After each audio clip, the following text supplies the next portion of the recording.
Hey everyone, and welcome to another video. I am Simply G, and today I'm going to be giving my first impressions of Perfect World by Rie Aruga.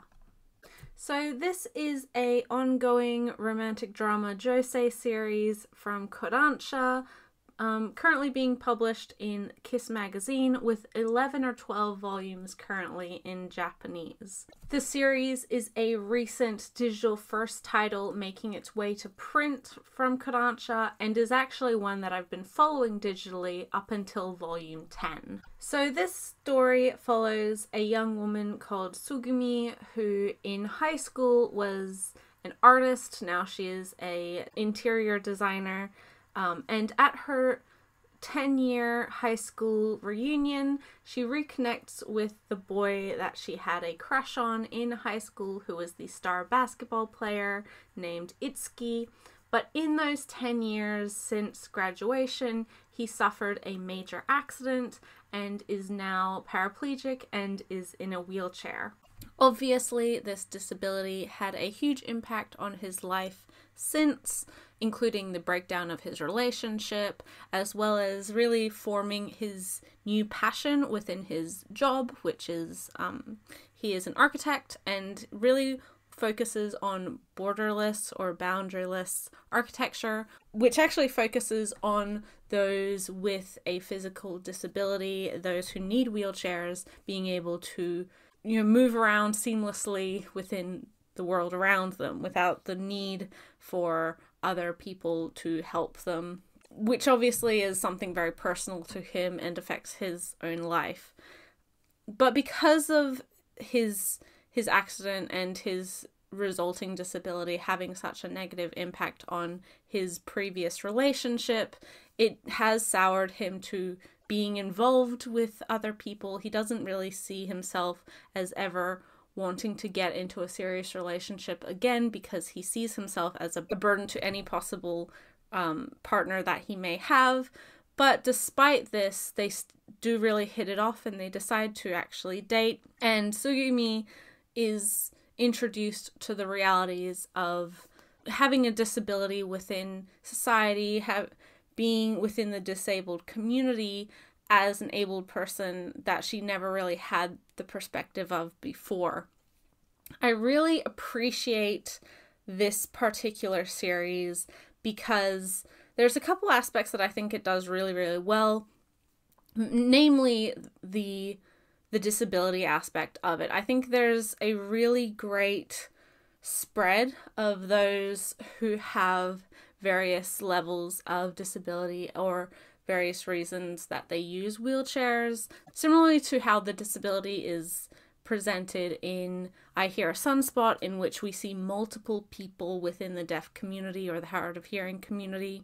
By having more than one character's perspective, you get a larger understanding of the various types of ways that people accept or don't accept their situation, live their lives, etc. So for Itsuki, he's very negative about his disability. He hasn't come to terms with it, and he really resents the fact, because it's not just his perspective being shown, it's not representative of the whole disabled community. We do have other characters who have been in wheelchairs for longer for different reasons, who are happy being in a wheelchair, that don't see it as a loss or have never had the ability to walk. It also doesn't hide away from the realities of having a spinal injury, the fact that people within wheelchairs who do have spinal injuries do need a higher level of care, and oftentimes that does come down to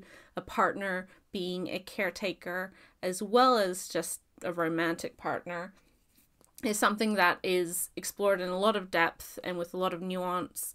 One of the other additional characters to the cast is a nurse, a full-time nurse who is Itsuki's care friend, and also sort of a romantic rival for Tsugumi.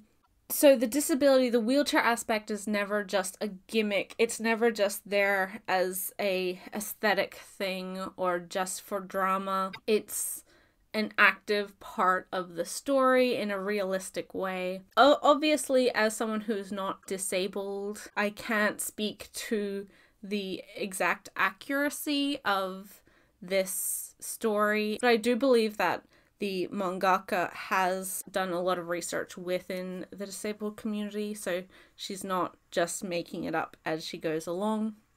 And with the level of detail that you see within the story, that I do think that it is a more thoughtful representation than it possibly could be. As a romantic drama, there is a lot of elements to this where we have obstacles for our couple to overcome, whether that be personal inner conflicts or obstacles from outside, including family disapproval, or even later on we see romantic rivals that logically may be better fits or may be more suitable partners for our characters, but there's a romantic kind of sweetness to the idea that despite there may be better people logically more well equipped to handle very specific circumstances, it doesn't make their relationship less valid. And there's,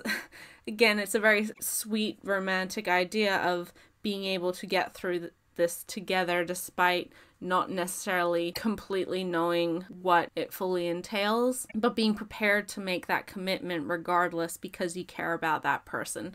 Obviously, people with disabilities are more than their disability, and you would hope that when you are in a relationship with someone, you don't disregard, their circumstances. It is a part of them, but they are not only that disability. They are not that singular thing, and you should care about that person, the entirety of that person.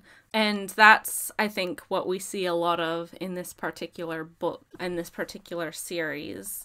It also takes the opportunity to educate its non-disabled readers in issues that I think people don't even necessarily think about. Obviously, having read 10 volumes of this series, this isn't really a first impressions. I am already very far into the series. It is ending very, very soon. So it's one that I've been following for a long time, but I do hope that the transition to print will mean that more people try it out. It's one that I was really excited and happy to hear that we were getting print for, because it was one that I knew that I would double dip on, but I knew it was one that a lot of people who may not enjoy reading digitally would also enjoy. And I like getting this sort of josei available as well. If you're a fan of the pre-existing romantic drama josei stuff that we have in English already, I really think you will enjoy this one. Both Tsugumi and Itsuki are very likable characters. The supporting characters are very interesting and you can understand their perspectives. They're all very human characters, rational characters. And again, if you're looking for from my perspective, a good representation of physical disability and the disabled community, especially within Japan, then I would recommend you check this one out.